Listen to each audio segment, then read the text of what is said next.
শুরু হলো সব খবর যমুনা টেলিভিশনের নিয়মিত এই আয়োজনে আপনাদের সবাইকে স্বাগত জানাচ্ছি দেবাশিস রঞ্জন সরকার। প্রকৃতির ভয়াবহতার কাছে অসহায় নেপালের উদ্ধারকর্মীরা। কাদামাটির মধ্যেই নিখোঁজদের সন্ধানে চলছে 13,000 সেনা সদস্য ও পুলিশের নিরলস চেষ্টা, তবে সাফল্য মিলছে সামান্যই। দুর্যোগের 48 ঘন্টা পেরিয়ে গেলেও চীন তিব্বতে নিখোঁজ 1,500-এর বেশি মানুষ, 119 বিদেশি সহ 900 জনকে জীবিত উদ্ধার করা হয়েছে। নেপালে এ পর্যন্ত উদ্ধার করা হয়েছে 538 জনের মরদেহ। অন্যদিকে চীনে প্রাণ গেছে 5 জনের। হিমবাহ ধসের স্থানটিতে পানি ও বর্জ্য জমে সৃষ্টি হয়েছে নতুন হ্রদ, ফলে যে কোনো মুহূর্তে বন্যার শঙ্কায় উদ্ধার অভিযান স্থগিত করেছে চীন।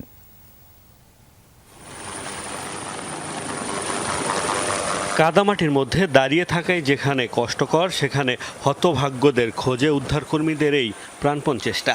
নেপালে নিখোঁজ মানুষদের খোঁজে গত 48 ঘন্টা ধরে দিনরাত কাজ করে যাচ্ছে সেনা ও পুলিশের 13,000-এর বেশি সদস্য। সময়ের সাথে ক্ষীণ হয়ে এসেছে নিখোঁজদের বেঁচে থাকার সম্ভাবনা, তবে এরপরও হাল ছাড়তে নারাজ উদ্ধারকর্মীরা। হেলিকপ্টার দিয়েই চলছে জীবিতদের খোঁজ, পাশাপাশি জনবিচ্ছিন্ন দুর্গম এলাকাগুলোতে পৌঁছে দেওয়া হচ্ছে জরুরি ত্রাণ সামগ্রী। এছাড়া স্বজনদের কাছে অন্তত নিহতদের মরদেহ পৌঁছে দিতে চান তারা। অনেক স্থানে কাদামাটি আর ধ্বংসস্তূপ সরাতে ব্যবহার করা হচ্ছে ভারী যন্ত্রপাতি। ধ্বংসস্তূপের নিচে মৃতদেহ থাকতে পারে। বন্যার পানির তোড়ে ভেসে আসা অনেক মৃতদেহই চাপা পড়েছে বলে ধারণা করছি আমরা সেসব উদ্ধারের চেষ্টা চালিয়ে যাচ্ছি। এসব ধ্বংসস্তূপের নিচে কি আছে আমরা জানি না, আমাদের শেষ পর্যন্ত অপেক্ষা করতে হবে। অনেক মানুষ নিখোঁজ, তাদের অনেকেই হয়তো কাদামাটির নিচে চাপা পড়ে থাকতে পারে, তবে এখনই স্পষ্ট করে কিছু বলা যাচ্ছে না। এদিকে উদ্ধার অভিযানে যোগ দিয়েছে বিভিন্ন দেশের উদ্ধারকারী দল।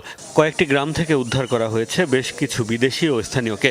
এ অবস্থায় সব ধরনের মানবিক সহায়তার ঘোষণা দিয়েছে যুক্তরাষ্ট্রসহ বিভিন্ন দেশ। যা হয়েছে ভয়াবহ। আমরা নেপালের সাথে যোগাযোগ রাখছি, সেখানে ত্রাণ পাঠাচ্ছি, তাদের সব ধরনের সহায়তার প্রস্তাব দিয়েছি। শক্তিশালী আর মজবুত ভবনগুলো যেন টুথপিকের মতো ভেঙে চুরমার হয়ে গেছে। এমন মর্মান্তিক ঘটনা আমি আগে দেখিনি।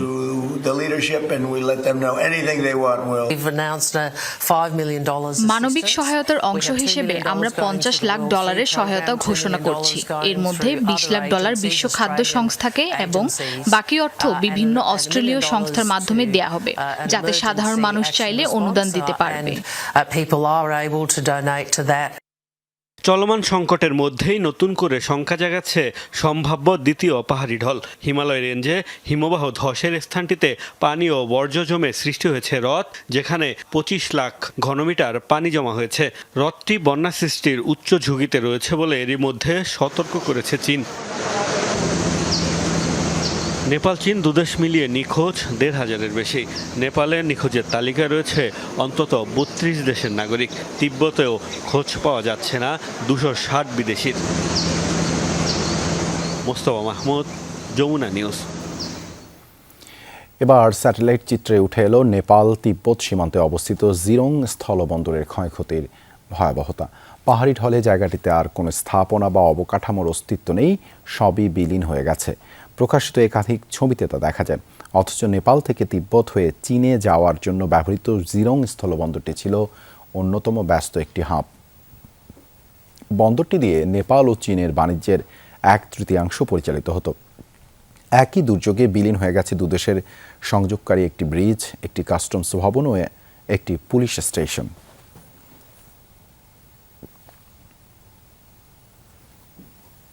নেপালের দুর্যোগে নিখোঁজদের অপেক্ষায় থমকে গেছে বহু পরিবারের জীবনযাত্রা। প্রিয়জনের সঙ্গে যোগাযোগ বিচ্ছিন্ন, অথচ নিশ্চিত করে বলার মতো কোনো খবরও নেই। সময় যত গড়াচ্ছে ততই বাড়ছে উৎকণ্ঠা। নেপাল ও তিব্বতের কৈলাস পর্বত ঘিরে এই দুর্যোগে নিখোঁজ বহু তীর্থযাত্রী ও পর্যটক। তাদের খোঁজে চলছে উদ্ধার তৎপরতা, আর স্বজনদের অপেক্ষা কখন মিলবে সেই কাঙ্ক্ষিত খবর।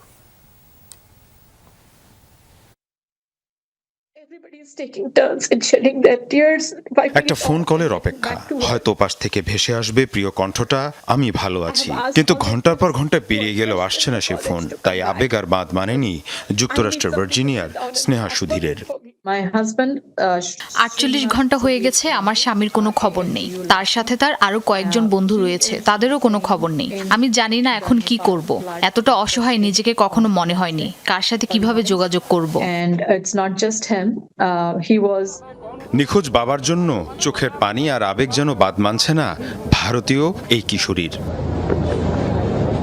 নেপাল থেকে তিব্বতের কৈলাস পর্বতের পথে ভয়াবহ বন্যার পর নিখোঁজ স্বজনদের অপেক্ষায় এখন এমনই দুঃসময় কাটছে পরিবারের সদস্যদের। কেউ চোখের পানি মুছছেন, কেউ বারবার ফোন করছেন, আবার কেউ তাকিয়ে আছেন মোবাইলের স্ক্রিনে কখন আসবে একটি কাঙ্ক্ষিত খবর। আমার ভাই তীর্থে গিয়েছিল। ট্রাভেল এজেন্ট জানিয়েছে কয়েকজন আহতকে হাসপাতালে ভর্তি করা হয়েছে। এর বেশি তারা আর কিছুই জানাতে পারেনি। ভারতের চিত্র একই। দূতাবাস, সরকারি দফতর, রাজনৈতিক নেতা যে যার কাছে পারছেন ছুটছেন তারা, তবুও মিলছে না কাঙ্ক্ষিত উত্তর। নেপাল ও তিব্বতে ভয়াবহ বন্যার পর নিখোঁজ শত শত তীর্থযাত্রী এবং পর্যটকের স্বজনদের এখন দিন কাটছে অনিশ্চয়তায়। দক্ষিণ ভারতের কুম্বাকোনামে ট্রাভেল এজেন্সি সুপার যাত্রার মাধ্যমে কৈলাসে গিয়েছিলেন প্রায় 60 জন। বন্যার পর তাদের মধ্যে প্রায় 36 জনের কোনো খোঁজ নেই বলে জানানো হয়েছে। কেউ বলছেন ট্রাভেল এজেন্সি জানিয়েছে কয়েকজন হাসপাতালে ভর্তি হয়েছেন, কিন্তু কারা হাসপাতালে কারা নিরাপদে সেই তথ্য এখনো পুরোপুরি স্পষ্ট নয়। ট্রাভেল এজেন্ট বলছে খবর পেলে জানাবে, কিন্তু এখনো কোনো খবর আসেনি আমাদের জন্য। নিখোঁজদের তালিকায় ভারতীয়দের পাশাপাশি আছেন যুক্তরাষ্ট্র, অস্ট্রেলিয়া, ব্রিটেন, কানাডা, মালয়েশিয়া, দক্ষিণ কোরিয়া এবং জাপানের নাগরিকও। মীর মুশফিকা হাসান, যমুনা নিউজ। চাঁপাইনবাবগঞ্জে গোসল করতে গিয়ে নদীতে ডুবে 5 শিশু মারা গেছে। তারা সবাই পরিবারের অগোচরে নদীতে নামে। এই ঘটনায় পুরো এলাকায় শোকের ছায়া নেমে এসেছে। ঘটনাস্থল পরিদর্শন করেছেন স্থানীয় জনপ্রতিনিধিরা।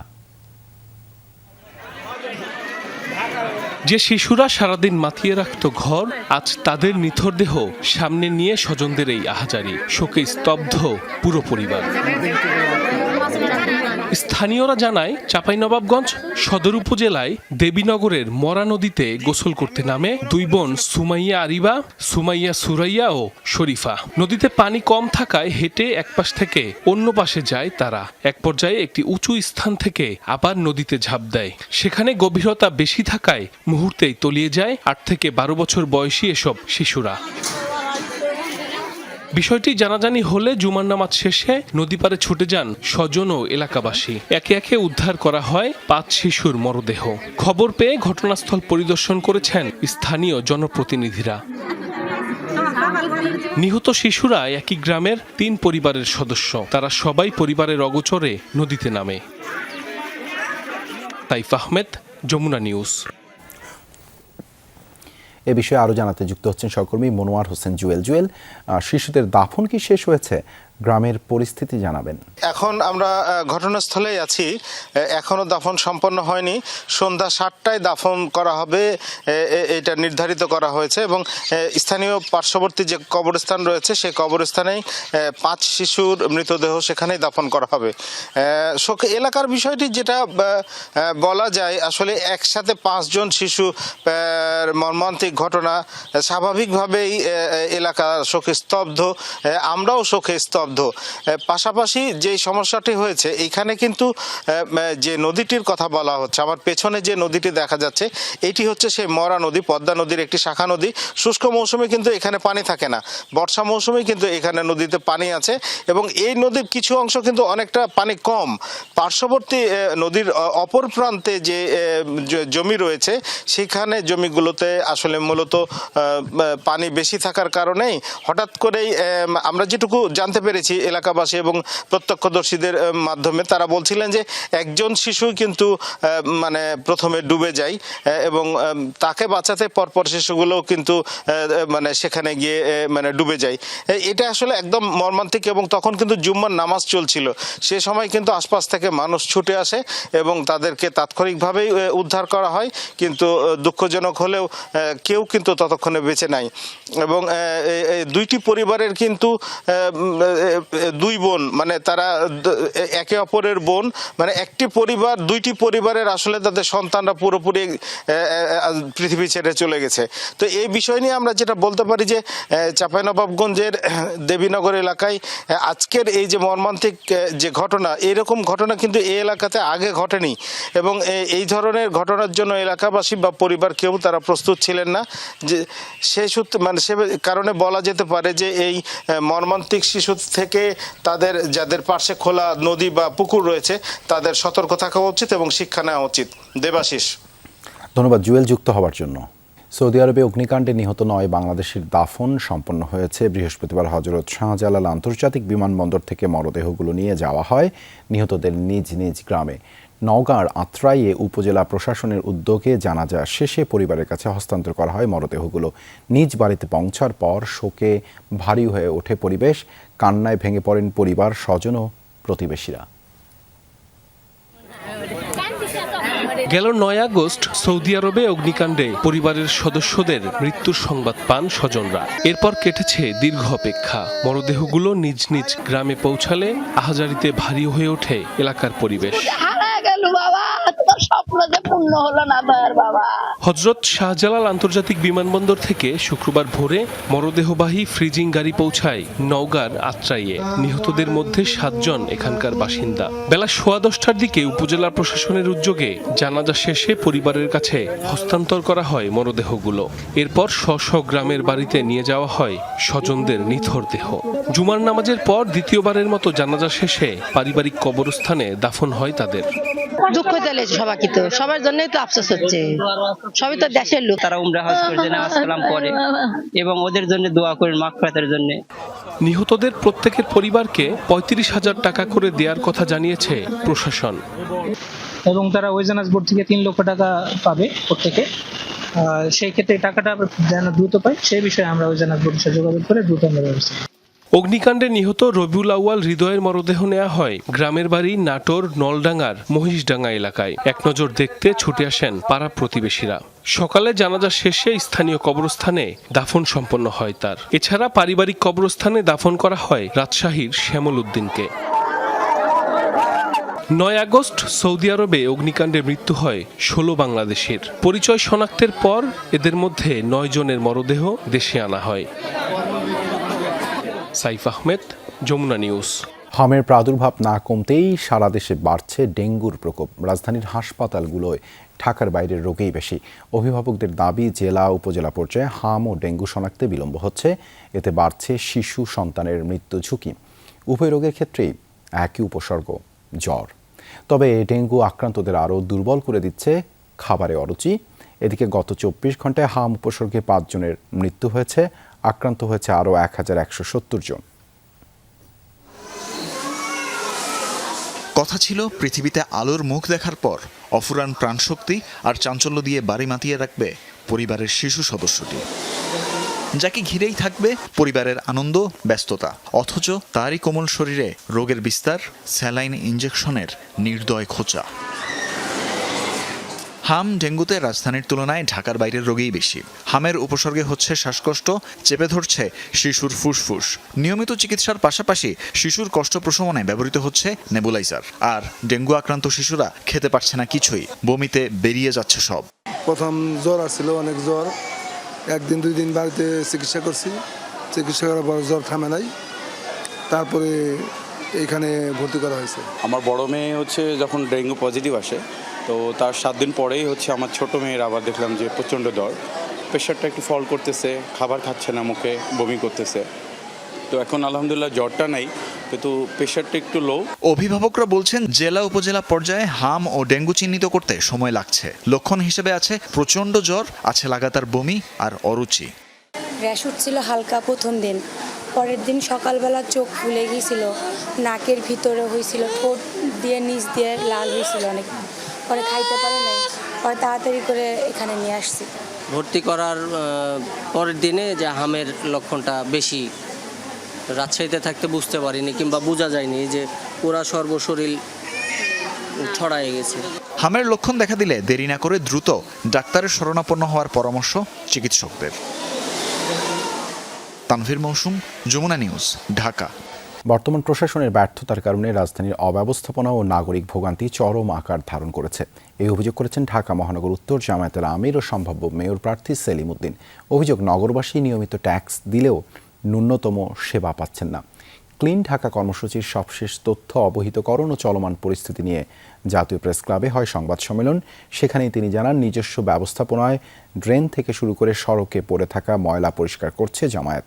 স্মার্ট ডাস্টবিনও স্থাপন করেছে নগরীর বিভিন্ন স্থানে। বলেন, ড্রেন ও খাল অপরিষ্কার থাকায় বিভিন্ন এলাকায় পানি জমছে, বাড়ছে মশা মাছির উপদ্রব। পাশাপাশি যত্রতত্র বর্জ্যের স্তূপে নষ্ট হচ্ছে নগরের পরিবেশ। এ সময় নগরবাসীর ভোগান্তি নিরসনে দ্রুত সিটি কর্পোরেশন নির্বাচনের দাবি তোলেন সেলিম উদ্দিন। সরকার সঠিক পথে না থাকলে শুধু বিএনপি ক্ষতিগ্রস্ত হবে না, এর প্রভাব পুরো দেশের উপর পড়বে, এমন মন্তব্য করেছেন এনসিপির উত্তরাঞ্চলের মুখ্য সংগঠক সার্জিস আলম। দুপুরে জাতীয় নাগরিক পার্টির সাংগঠনিক সফরে লক্ষ্মীপুর যান তিনি। চকবাজার জামে মসজিদে জুমার নামাজ শেষে সার্জিস বলেন, সরকারের যৌক্তিক সমালোচনা করার জন্য ছায়া মন্ত্রিসভার মতো যে কোনো প্রচেষ্টাকে সাধুবাদ জানায় এনসিপি। 6 মাসে সরকারের যেসব ব্যর্থতা রয়েছে তা জনগণের সামনে তুলে ধরার চেষ্টা করছে এনসিপি। সংসদের পাশাপাশি রাজপথেও বিরোধী দলের ভূমিকা পালন করে যাবে এনসিপি।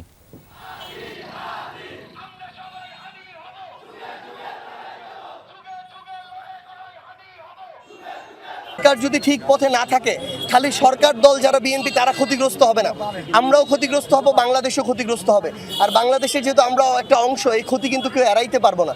সেই জায়গা থেকে সরকার দলের এই যৌক্তিক সমালোচনা সংসদে, রাজপথে, এটা সরকার দলের জন্য, বাংলাদেশের জন্য অনেক বেশি গুরুত্বপূর্ণ।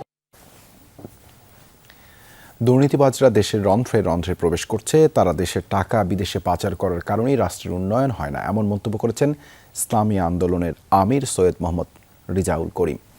দুপুরে ছিল ইসলামী আন্দোলনের অঙ্গ সংগঠন জাতীয় শিক্ষক ফোরামের কেন্দ্রীয় সম্মেলন। সেখানেই তিনি বলেন, গত 55 বছর ধরে দুর্নীতিবাজ ব্যক্তিরাই ঘুরে ঘুরে ক্ষমতার চেয়ারে বসেছে, এতে দেশের উন্নয়ন হয়নি, উল্টো সাধারণ মানুষের অর্থ বিদেশে পাচার হয়েছে। তার অভিযোগ, রাজনীতিকরা উন্নয়নের প্রতিশ্রুতি দিয়ে ক্ষমতায় আসলেও দেশ ও জনগণের সাথে প্রতারণা করেন। তিনি আরও বলেন, শিক্ষকরা এমপিও ভুক্তির জন্য আন্দোলন করে, অথচ দেশ দুর্নীতিমুক্ত হলে সব চাহিদাই পূরণ করা সম্ভব ছিল। বলেন, যারা শিক্ষক সমাজকে মূল্যায়ন করতে জানে না, তাদের কাছ থেকে ভালো কিছুর প্রত্যাশা করা যায় না।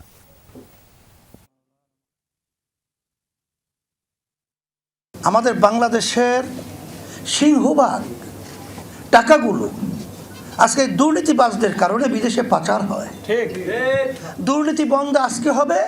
আপনাদের জাতীয়করণ তো ভালো কথা, আরো অনেক কিছু আপনাদের দেওয়া সম্ভব, এটা বাস্তব।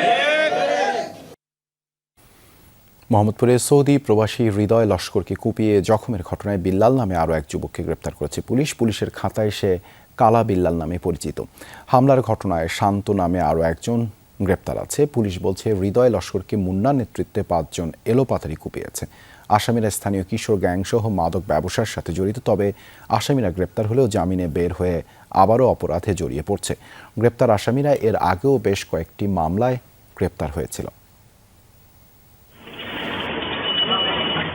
গত 23 আগস্ট সন্ধ্যে 7টা মোহাম্মদপুরের মোহাম্মদিয়া হাউজিং এর 6 নম্বর রোডে সৌদি প্রবাসী হৃদয় লস্করকে চাপাতি দিয়ে এলোপাতাড়ি কোপাতে থাকে একদল দুর্বৃত্ত। যে জান চাই, কিন্তু আমরা মোবাইল এডি না, তোর জান নিতেইছি। আমার সন্তান আবার ভালোইলে আবার কুমাইবো, ওরা বলতাছে। পরিবারের দাবি, পূর্বশত্রুতার জেরেই হৃদয়ের উপর এমন হামলা। পুলিশও তদন্ত করে জানতে পারে হামলাকারীরা হৃদয়ের পূর্ব পরিচিত। স্থানীয় সন্ত্রাসী মুন্নার নেতৃত্বে কিশোর গ্যাংয়ের 5 জন সদস্য হৃদয়কে এলোপাতাড়ি কোপায়। শান্ত নামে একজনকে গ্রেফতারের পর এবার কালা বিল্লাল নামে আরও একজনকে গ্রেফতারের তথ্য দেয় পুলিশ। আন্ডার রাসেল হচ্ছে তার শ্বশুর বাড়িতে, কালা বিল্লালের শ্বশুর বাড়িতে থাকতো, ভাড়া থাকতো, এবং সেখান থেকে তাদের সম্পর্ক পরিচয়, এরপরে একসাথে মাদক সেবন সহ শুরু করে যত প্রকার অপরাধ কর্ম আছে সেটা তারা সংগঠিত করত। এখন পর্যন্ত আমরা 2 জন আসামিকে গ্রেপ্তার করেছি। আজকে আমরা কালা বিল্লালকে ধরলাম, আর ক্যাপ্টেন মুন্না সহ অন্যান্য আসামি এখন লাপাত্তা অবস্থায় আছে, তাদের ধরার জন্য আমাদের অভিযান চলমান আছে। এদিকে মোহাম্মদপুরের রায়ের বাজার এলাকা থেকে হেরোইন সহ আশিক নামে এক যুবককে গ্রেফতার করেছে মোহাম্মদপুর থানা পুলিশ। 8 মামলার এই আসামি হেরোইন আশিক নামে পুলিশের কাছে পরিচিত। আমি আগে যুক্ত ছিলাম স্যার, আমি এই 27 মাস জেল খাটছি স্যার, অনেক কষ্ট করেছি স্যার জেলে। 27 মাস পরে আমি জেল থেকে বাইরানোর পর থেকে স্যার আমি এই হিরোইনের সাথে একদমই যুক্ত না স্যার। তবে পুলিশের এই কর্মকর্তা জানালেন, আসামি গ্রেফতার হলেও কিছুদিন জেলে থাকার পর জামিনে বেরিয়ে আবারও অপরাধে জড়িয়ে পড়ছে। হেরোইন আশিক এর আগেও বেশ কয়েকবার গ্রেফতার হয়েছিল। এরা ধরার আগেই মনে হয় ওই যে প্রিপেড সিস্টেমে এদের মনে হয় লোকজন রেডি করা থাকে না এরকম যে অগ্রিম আগেই লোকজন মনে রেডি করা থাকে। এরা কেমনে কেমনে জামিন পেয়ে যায়। আপনি জানেন সেদিন পিচ্ছি রাজাকে ধরা হলো, এর মধ্যে মনে হয় 15-20টা মামলার জামিন করে ফেলছে। তারপরে এর আগে ধরা হয়েছে কি বলে ওই বুনিয়া সোহেল, প্রায় 40-45টা মামলা, অনেকগুলো মামলায় তো জামিন ছিল না, এর মধ্যে সবগুলো মামলায় সে জামিন করে ফেলছে। এরা তারা পারে, তাদের পথঘাট সব চেনা আছে, আইনের ফাঁকফোকর তারা জানে। মোহাম্মদপুর আদাবরের আইন শৃঙ্খলা পরিস্থিতি নিয়ন্ত্রণে রাখতে পুলিশ সর্বোচ্চ চেষ্টা করছে বলেও জানালেন এই কর্মকর্তা। এই যে আমার পুলিশে ধরছে, আমি বেরোয় আসতে আমার এত টাকা খরচ হয়েছে, এই টাকা তোরা দিবি। রাব্বি সিদ্দিকী, যমুনা নিউজ, ঢাকা।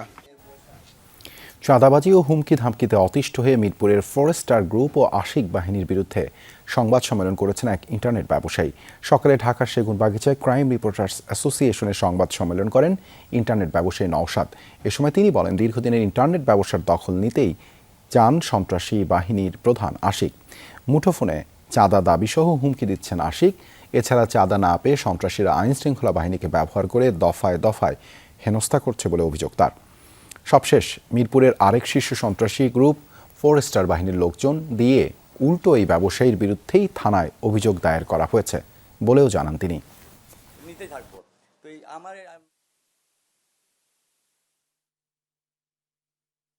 আমার ভাইস্তার হাতে আমি ব্যবসাটা দিয়ে রাখি। আমার ভাইস্তাকে বলতেছে যে তোমার চাচাকে বলবা 10 লক্ষ টাকা দিতে, না হলে ব্যবসা করতে দিব না, ব্যবসা বন্ধ করো।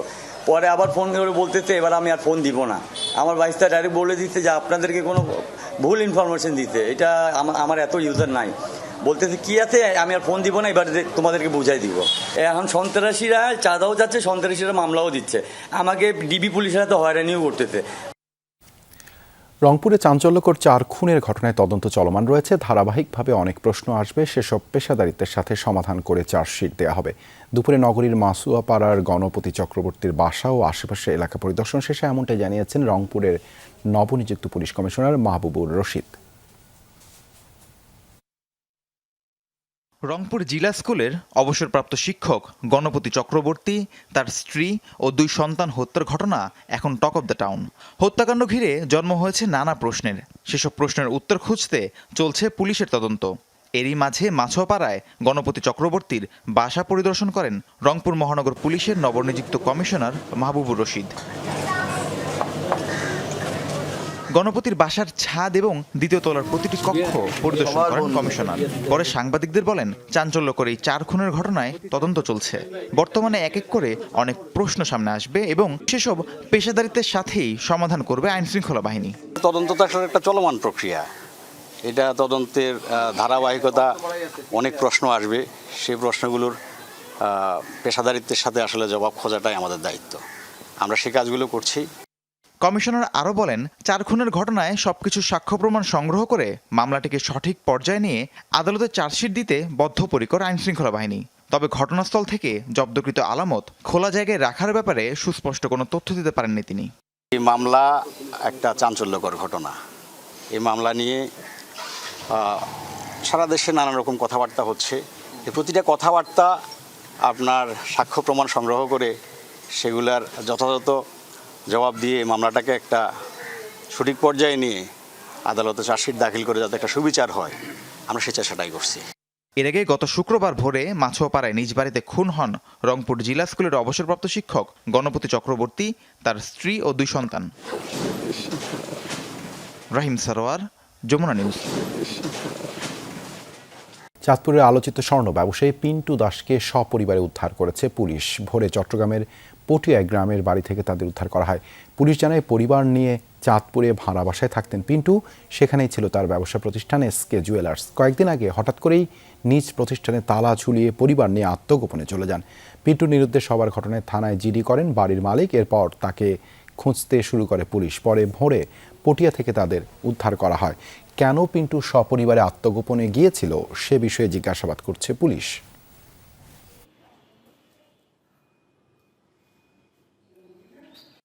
আমরা বিভিন্ন মৌখিক অভিযোগ পাই যে বিভিন্ন মানুষ তার কাছে টাকা পায়। তা মোটামুটি আমরা নিশ্চিত হই সে আত্মগোপনে চলে গেছে। সাম্প্রদায়িক রূপ দেওয়ার চেষ্টা করে ভাইরাল হয়েছে বিষয়টা, যে নিখোঁজ হয়েছে হিন্দু পরিবার। চট্টগ্রামের পটিয়া থেকে এই পরিবারের 4 সদস্য আত্মগোপনে থাকা অবস্থায় আমরা তাদেরকে প্রাথমিকভাবে উদ্ধার করি। প্রাথমিক জিজ্ঞাসাবাদে মনে হচ্ছে যে সে ঋণগ্রস্ত থাকায় আত্মগোপনে ছিল। শেরপুরে অভিযান চালিয়ে বিপুল পরিমাণ ঘোড়ার মাংস জব্দ করেছে পুলিশ। এ সময় 3টি জীবিত ঘোড়া উদ্ধার করা হয়। রাতে ঝিনাইগাতি উপজেলার পশ্চিম ভালুকা এলাকায় অভিযান চালায় পুলিশ। স্থানীয়রা জানান সেখানে কয়েকজন ঘোড়া জবাই করে মাংস কাটছিলেন। বিষয়টি টের পেয়ে স্থানীয়রা এগিয়ে গেলে দ্রুত পালায় জড়িতরা। খবর পেয়ে পুলিশ ঘটনাস্থলে গিয়ে জবাই করা 3টি ঘোড়ার মাংস জব্দ করে। পুলিশ বলছে এই ঘটনায় জড়িতদের ধরতে অভিযান চলমান।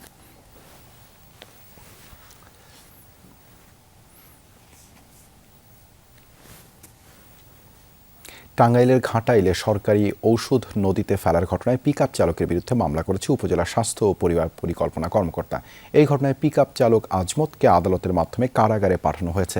এর আগে গত রাতে থানায় মামলা করেন ডাক্তার আবু নঈম মোহাম্মদ সোহেল। এদিকে পিকআপ চালকের বিরুদ্ধে মামলার প্রতিবাদে বিক্ষোভ করেছে ঘাটাইল পিকআপ চালক শ্রমিক সমিতি। বেলা 11টার দিকে টাঙ্গাইল ময়মনসিংহ মহাসড়ক অবরোধ করে তারা। ঘণ্টাব্যাপী বিক্ষোভ শেষে ঘাটাইল উপজেলা স্বাস্থ্য কমপ্লেক্সে গিয়ে মামলা প্রত্যাহারের দাবি জানান। তারা বলেন সরকারি ওষুধ কেলেঙ্কারির ঘটনা ধামাচাপা দিতে ও মূল অপরাধীকে বাঁচাতে পিকআপ চালকের বিরুদ্ধে মিথ্যা মামলা করা হয়েছে। এর আগে বুধবার রাতে পিকআপ ভর্তি সরকারি ওষুধ যমুনা নদীতে ফেলার সময় স্থানীয়দের হাতে আটক হন চালক আজমত। পরে তাকে আটক করে থানায় নেয় পুলিশ। মানিকগঞ্জের খিঁওরে খাদ্য গুদামে মজুতকৃত প্রায় 8 কোটি টাকার চাল গমের ঘাটতি পেয়েছে তদন্ত কমিটি। এই ঘটনায় সাময়িকভাবে বরখাস্ত করা হয়েছে উপজেলা খাদ্য নিয়ন্ত্রক ও গুদামের ভারপ্রাপ্ত কর্মকর্তাকে। জেলা খাদ্য নিয়ন্ত্রক জানান ঘিওর উপজেলায় খাদ্য গুদামে মজুদ যাচাই করে 120 টন চাল গমের ঘাটতি পাওয়া যায়। একই সাথে মিলে 6,500 খালি বস্তা। এরপরেই গুদামটি সিলগালা করা হয়। পরে খাদ্য অধিদপ্তরের উচ্চ পর্যায়ের নিরীক্ষা দলের কাছেও গড়মিল ধরা পড়ে।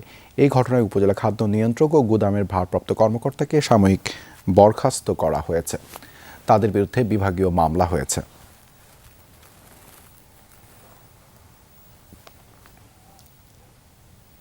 ব্রাহ্মণবাড়িয়ার বিজয়নগর থেকে পাঁচের উদ্দেশ্যে মজুতকৃত 24 টন সার সহ একটি ট্রাক জব্দ করেছে বিজিবি। সকালে এক প্রেস বিজ্ঞপ্তিতে এই তথ্য জানান বিজিবি।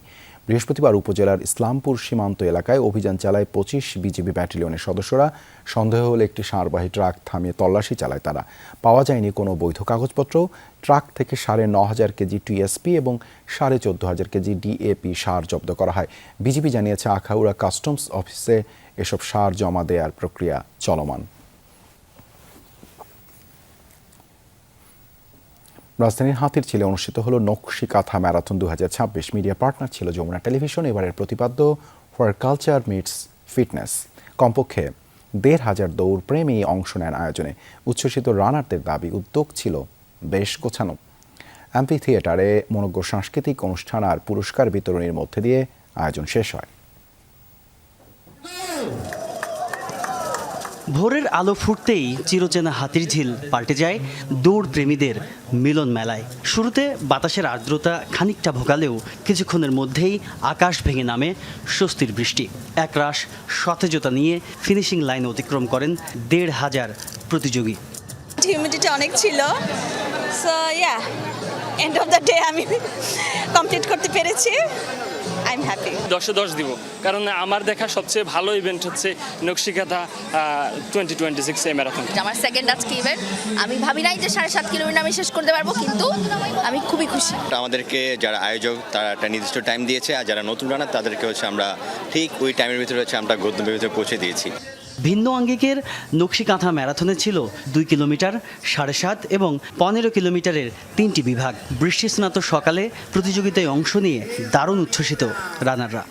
আজকের আবহাওয়ার কারণে সবাই ভালো, মানে আপনার নির্ধারিত সময়ের মধ্যেই সবাই রান শেষ করছে। আমি একজন হাউস ওয়াইফ, বাট যখন আমি দৌড়াইতে আসি আমি মনে হয় কি অন্যরকম এক ধরনের উদ্দীপনা পাই, আমার খুব ভালো লাগে। আমি সবসময় চাই যে আমার ছেলেরা ডিসিপ্লিন হোক এবং অ্যাক্টিভ থাকুক। আমরা সিএ বাংলাদেশ থেকে এসেছি, খুব ভালো লেগেছে অংশগ্রহণ করে। তাদের আয়োজন সবগুলোই ভালো লাগছে। আয়োজনের অন্যতম আকর্ষণ ছিল শিশুরা। তাদের বাঁধ ভাঙা উল্লাসে মুখর ছিল পুরোটা সময়। আজকে আমার বাবার সাথে আমি ভালো রান করেছি, নাচ গান হলো, সবাই দৌড়ালো, এখন মেডেল দিচ্ছে সবাইকে পেছনের স্টেজে। আমি এইখানে ফার্স্ট হয়েছি, এই জায়গাটা অনেক সুন্দর, দৌড়ালে শক্তি আর মেডেল পাওয়া যায়। আমার খুবই ভালো লাগছে ইভেন্টে দৌড়ায়, মেডেল পাইছি আমি। বাবা বলেছে দৌড়াতে হবে, উইন করতে হবে, মেডেল নিতে হবে। দৌড় শেষে হাতিরঝিল অ্যাম্ফি থিয়েটারে হয় মনোজ্ঞ সাংস্কৃতিক অনুষ্ঠান। আয়োজকদের প্রত্যাশা, নিজস্ব সংস্কৃতির এমন আয়োজন নগরবাসীকে নিয়মিত শরীর চর্চায় আরও উৎসাহিত করবে। 450 বছরের যে ঐতিহ্য নকশিকাঁথা, সেটাকে প্রমোট করা। বাংলাদেশে যেহেতু এটা আমাদের one of the GI product, so আমরা আমাদের এই ইভেন্টের মাধ্যমে আমাদের এই জিআই প্রোডাক্টটাকে, নকশিকাঁথাকে প্রমোট করার জন্য এই আয়োজনটা করেছি। বিজয়ীদের মাঝে পুরস্কার বিতরণের মধ্য দিয়ে নামে বর্ণাঢ্য আয়োজনের পর্দা। তাজনুর ইসলাম, যমুনা নিউজ, ঢাকা। ইউসিএল এর নতুন আসরের লিগ পর্বের ড্রতে তুলনামূলক কঠিন প্রতিপক্ষ পেয়েছে PSG, man city, Barcelona, Atletico. তবে সেই হিসেবে সহজ প্রতিপক্ষ পেয়েছে রিয়াল মাদ্রিদ, লিভারপুল। তবে নকআউটে যাওয়ার সমীকরণে না থাকলেও নতুন দল কোমো, গালাতাসারাই, রোমো, ফেনারবাচে আপসেট করতে পারে জায়ান্টদের। বৃহস্পতিবার রাতে হয়ে গেল উয়েফা চ্যাম্পিয়ন্স লিগের 2026-27 মৌসুমের লিগ পর্বের ড্র। সোয়া 1 ঘন্টার অনুষ্ঠানে নির্ধারিত হয়েছে 36 দলের লিগে কোন দল কোন 8টি দলের বিপক্ষে খেলবে। কিন্তু একবার ভেবে দেখেছেন কি, বড় ক্লাবগুলোর মধ্যে কে পেল শক্তিশালী প্রতিপক্ষ আর কার পথ চলাটা তুলনামূলক সহজ? চ্যাম্পিয়ন পিএসজিকে দিয়েই শুরু করা যাক। লিগ পর্বের ম্যাচে ফ্রান্সের ক্লাবটির সবচেয়ে বড় বাধা ম্যানচেস্টার সিটি ও বার্সেলোনা। সাবেক ক্লাব বার্সার বিপক্ষে খেলতে হবে ডেম্বেলে, ফেরান তোরেস, লুইস এনরিকেদের। এছাড়াও পিএসজির বাকি 6 প্রতিপক্ষ হলো Roma, Aston Villa, Galatasaray, Villarreal, Slovan Bratislava ও কোমো। গত আসরের ফাইনালিস্ট আর্সেনালকেও লড়তে হবে বায়ার্নের সাথে। এছাড়াও রিয়াল মাদ্রিদকে ঘরের মাঠে আতিথ্য দেবে আর্তেতার দল। সেই সাথে কানাডার লড়বে Italian giant, Napoli, Borussia Dortmund, Real Betis, লিল, সাবা ও স্লাভিয়া ব্রাগের বিপক্ষে। খুব কঠিন না হলেও আর্সেনালের পথ চলাটা হবে চ্যালেঞ্জিং। আরেক ইংলিশ জায়ান্ট লিভারপুল তুলনামূলক সহজ প্রতিপক্ষ পেয়েছে। নামের বিচারে তাদের সবচেয়ে বড় 2 প্রতিপক্ষ অ্যাটলেটিকো মাদ্রিদ ও ইন্টার মিলান। এছাড়াও অলরেডরা লিগ পর্বে লড়বে Porto, club Brugge, Villarreal, Fenerbahce, LASK ও লাস্কের বিপক্ষে। তবে ম্যান সিটিকে সরাসরি নকআউট পর্বে কোয়ালিফাই করতে হলে চ্যালেঞ্জের মুখোমুখি হতে হবে। সিটির সবচেয়ে বড় ম্যাচ ঘরের মাঠে পিএসজির বিপক্ষে আর অ্যাওয়েতে বার্সেলোনার বিপক্ষে। সেই সাথে মারেস্কার দলকে পেরোতে হবে স্পোর্টিং, নাপোলি, লাইপজিগের কঠিন বাধা। তবে আথেন্স ও লাসের বিপক্ষে সহজ জয় পাওয়ার কথা সিটির। চ্যাম্পিয়ন্স লিগের সবচেয়ে সফল ক্লাব রিয়াল মাদ্রিদ এবার ড্র অনুষ্ঠানের পর বেশ খুশি হওয়ার কথা। রিয়ালের সবচেয়ে কঠিন ম্যাচ এমিরেটসে আর্সেনালের বিপক্ষে। এছাড়াও ইন্টারের সাথেও লড়াইটা হবার কথা হাড্ডাহাড্ডি। তবে রিয়ালের বাকি 6 প্রতিপক্ষ PSV, Roma, Leipzig, Shakhtar, LASK ও অ্যাথেন্স। বার্সেলোনার পথ চলাটা রিয়ালের তুলনায় কঠিন। ম্যানচেস্টার সিটি ও পিএসজি হ্যান্সি ফ্লিকের দলের সবচেয়ে বড় প্রতিপক্ষ। এছাড়াও Aston Villa, Sporting, Feyenoord, Galatasaray, Como ও সাবার বিপক্ষে খেলবে বার্সা।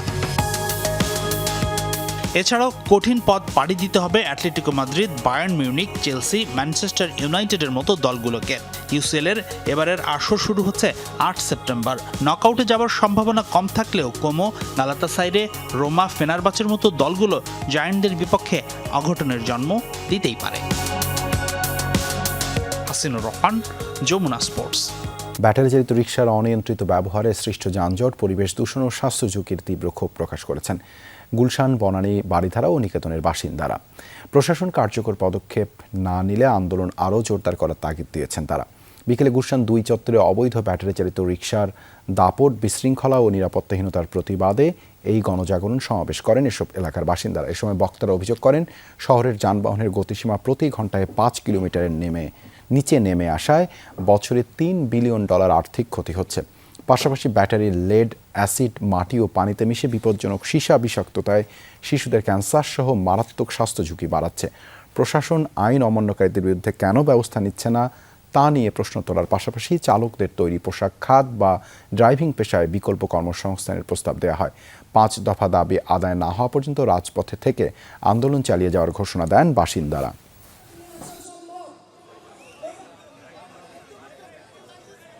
আইন ভেঙে যে রিক্সা চালাচ্ছে এবং প্রশাসন এই ব্যাপারে নিশ্চুপ, এটা আমাদেরকে কি বলে? এটা কি আমাদেরকে বলে না যে এই প্রশাসনের এদের উপর কোনো কন্ট্রোল নাই? রিক্সার মালিক তারা কারা, তাদেরকে খুঁজে বের করে তাদেরকে আইনের আওতায় এনে এই রিক্সাগুলো নিয়ন্ত্রণ করা খুবই জরুরি।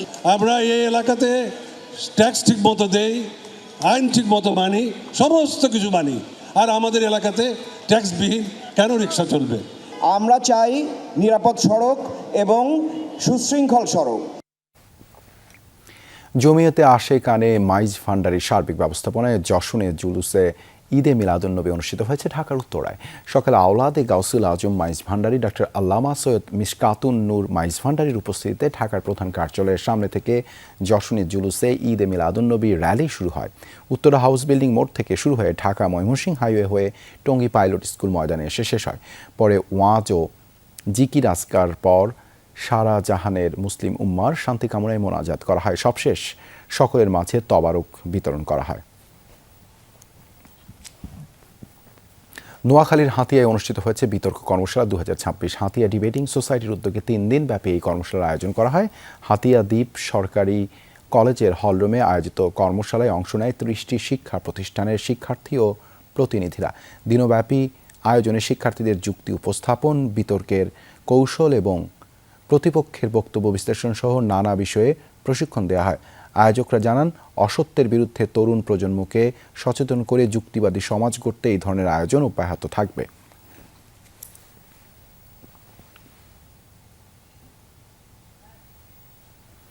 হয়ে গেল বাংলাদেশ মেডিকেল স্টুডেন্টস সোসাইটি জাতীয় সাধারণ অধিবেশন 2026।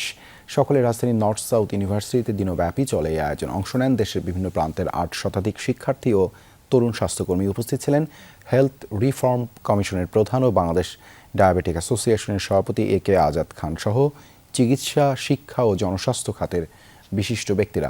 দিনব্যাপী আয়োজনে চিকিৎসা ও ডেন্টাল শিক্ষা, হাম, ডেঙ্গু সহ বিভিন্ন বিষয়ে থিমেটিক সেশন ও প্যানেল আলোচনা করা হয়। পাশাপাশি পানিতে ডুবে যাওয়া, ট্রমা কেয়ার, ডায়াবেটিস ও প্রসূতি জরুরি ব্যবস্থাপনা নিয়ে হাতে কলমে প্রশিক্ষণ দেওয়া হয়। জগন্নাথ বিশ্ববিদ্যালয়ের গণযোগাযোগ ও সাংবাদিকতা বিভাগে অ্যালামনাই অ্যাসোসিয়েশনের সভাপতি নির্বাচিত হয়েছেন নজরুল ইসলাম আর সাধারণ সম্পাদক মোহাম্মদ আরাফাত আলী। দুপুরে বিভাগে আয়োজিত নির্বাচন শেষে ফল ঘোষণা করেন প্রধান নির্বাচন কমিশনার মোহাম্মদ রাইসুল ইসলাম। 2026 সালে নির্বাহী পর্ষদের নির্বাচনে 21টি পদের বিপরীতে প্রতিদ্বন্দ্বিতা হয়েছে মাত্র সভাপতি, দপ্তর, প্রচার ও প্রকাশনা সম্পাদক পদে। দপ্তর সম্পাদক নির্বাচিত হয়েছেন মোহাম্মদ জাহিদ। এছাড়া সহসভাপতি নির্বাচিত হয়েছেন তাসনভা হোসেন, যুগ্ম সম্পাদক জুবায়ের আহমেদ, সরকার সাখাওয়াত হোসেন ও আরিফুল ইসলাম। নির্বাচন উপলক্ষে গণযোগাযোগ ও সাংবাদিকতা বিভাগের সাবেক শিক্ষার্থীদের মিলন মেলায় পরিণত হয়। বিভাগের চেয়ারপারসন অধ্যাপক ডক্টর আশরাফুল আলম জানান, নির্বাচিত এই কমিটি আগামী 2 বছর মেয়াদে দায়িত্ব পালন করবেন। শিক্ষকদের উদ্যোগে যদি নতুন করে আবার প্রাণচাঞ্চল্যতা ফিরে পায়, অবশ্য আমাদের এখানকার যারা সাবেক বর্তমান শিক্ষার্থী তাদের জন্য একটা মিলন মেলা তৈরি হওয়ার একটা উপলক্ষ তৈরি হবে বলে মনে করি। তাদের মধ্যে যদি একটা কমিউনিকেশন থাকে, যারা আমাদের বড় ভাইরা সিনিয়ররা যারা বিভিন্ন জায়গায় আছেন, তাদের সঙ্গে যোগাযোগ করা, তাদের সঙ্গে কানেক্টিভিটি তৈরি করা। মোহাম্মদ নজরুল ইসলাম 49 ভোট পেয়ে নির্বাচিত। গণযোগাযোগ ও সাংবাদিকতা বিভাগে যে অ্যালামনাই অ্যাসোসিয়েশনের যে কার্যনির্বাহী পরিষদের যে আজকে নির্বাচন হলো, সেই নির্বাচন এর মধ্য দিয়ে গণতান্ত্রিক প্রক্রিয়ার যে চর্চা, তার একটা বাস্তব উদাহরণ আমরা তুলে ধরছি। নতুন প্রজন্মের কাছে ইতিহাস, মুক্তিযুদ্ধের চেতনা ছড়িয়ে দেওয়ার লক্ষ্যে অনুষ্ঠিত হয়ে গেল সম্প্রীতি ও স্বাধীনতা শীর্ষক চিত্রাঙ্কন প্রতিযোগিতা। রাজধানীর ধানমন্ডিতে নজরুল ইনস্টিটিউটে এই প্রতিযোগিতার উদ্বোধন করেন চিত্রশিল্পী অধ্যাপক জামাল আহমেদ। ক্ষুদে শিল্পীদের দেশ ও মানুষকে ভালোবেসে ছবি আঁকার আহ্বান জানান তিনি। প্রতিযোগিতায় অংশগ্রহণ করে 130 জন শিশু কিশোর। শিশুদের ক্যানভাসে জুড়ে ফুটে ওঠে দেশপ্রেম, মুক্তিযুদ্ধের চেতনা ও অসাম্প্রদায়িক বাংলাদেশের স্বপ্ন। প্রতিযোগিতায় 3 ক্যাটাগরিতে সেরা 12 জনকে পুরস্কৃত করা হয়।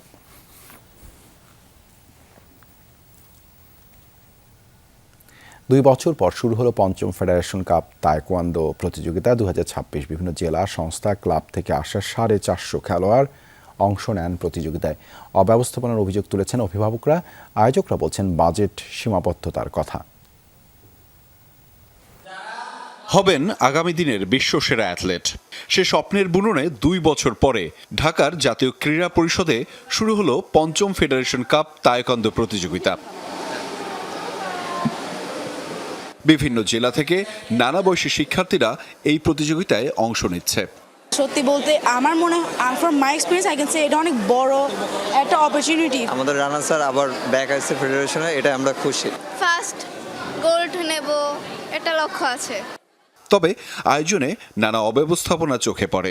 অভিভাবকদের অভিযোগ, বিশাল জিমনেশিয়ামে পর্যাপ্ত ফ্যানের ব্যবস্থা নেই। ন্যূনতম অন্তত পর্যাপ্ত সিলিং ফ্যানের ব্যবস্থা থাকবে, আমি এসির কথা বাদ দিলাম, সেটাও নাই। পর্যাপ্ত স্পেস থাকে না পারফর্ম করার জন্য। তো তারা দেখা যাচ্ছে যে শিখে আসে একরকম, এখানে দেখা যাচ্ছে যে কনজাস্টেড জায়গার জন্য তারা দেখা যাচ্ছে যে তাদের পারফরমেন্স ভাটা পড়ে। অনেক গরমের মধ্যে একটু ফ্যান পর্যাপ্ত রাখা উচিত ছিল আমি মনে করি প্লেয়ার হিসেবে, এবং অনেকের গার্ডিয়ান আসছে এবং গার্ডিয়ানরা অনেক গরমে সাফার করেছে। উদ্বোধনের দিনেই চলে ম্যাট বিছানো আর ঝাড় দেওয়ার কাজ। সেখানের ধুলাবালিতে অংশগ্রহণকারীরা পড়েন বিপাকে। অনেস্টলি এটা ঠিক না, মানে অনেক গরম লাগতেছে। এসির ব্যবস্থা বা আর একটু বেশি ফ্যান নিলে ভালো হতো। হ্যাঁ, থাকা অবশ্য এখনো আছে, বাট আরেকটু যদি থাকতো তাহলে আরো ভালো হতো। অব্যবস্থাপনার বিষয়ে আয়োজকরা বলেন বাজেট সীমাবদ্ধতার কথা। ছোট একটা জায়গা, এখানে আরো অনেকগুলো ফেডারেশনের প্রতিযোগিতা হয়। আপনারা উপস্থিত ছিলেন, যিনি উদ্বোধন করেছেন, তার কাছে আমাদের আবেদন ছিল আমরা এটাকে আর একটু আধুনিকায়ন করার জন্য পাশে একটি রুম আছে, সেখানে আমরা পার্মানেন্টলি যেন প্রশিক্ষণ দিতে পারি, সেই ব্যবস্থাটা আমরা চেষ্টা করছি। জাতীয় ক্রীড়া পরিষদে জাতীয় তায়কোয়ান্দো প্রতিযোগিতা চলবে আগামী 3 দিন। এখানকার যারা শিক্ষার্থীরা রয়েছেন তাদের আশা এবং প্রত্যাশা যে বিষয়গুলোকে যেহেতু শুধুমাত্র দেশের প্রেক্ষাপটে নয় আন্তর্জাতিক প্রেক্ষাপটেও তুলে ধরা দরকার, এই বিষয়গুলো আরও গুরুত্ব দিয়ে এবং সরকারের যারা নীতি নির্ধারণী পর্যায়ে রয়েছে তারা আরও বেশি গুরুত্ব দিলে এই ব্যবস্থাগুলো কিংবা এই আয়োজনগুলো আরও বেশি সুষ্ঠু এবং পরিচালনা করা সম্ভব বলে তারা মনে করছেন। বাংলাদেশের এই ক্ষুদে শিক্ষার্থীরা যারা বিভিন্ন পর্যায় থেকে এসেছেন তারা একসময় দেশ তো বটেই, আন্তর্জাতিক প্রেক্ষাপটেও লাল সবুজের এই বাংলাদেশকে আরও বেশি বর্ণিল এবং আরও বেশি গৌরবান্বিত করতে পারবেন বলে মনে করছেন তারা। আহমেদ রেজা, যমুনা নিউজ, ঢাকা। এই ছিল সব খবরের আজকের আয়োজনে। এতক্ষণ সাথে থাকার জন্য ধন্যবাদ সবাইকে।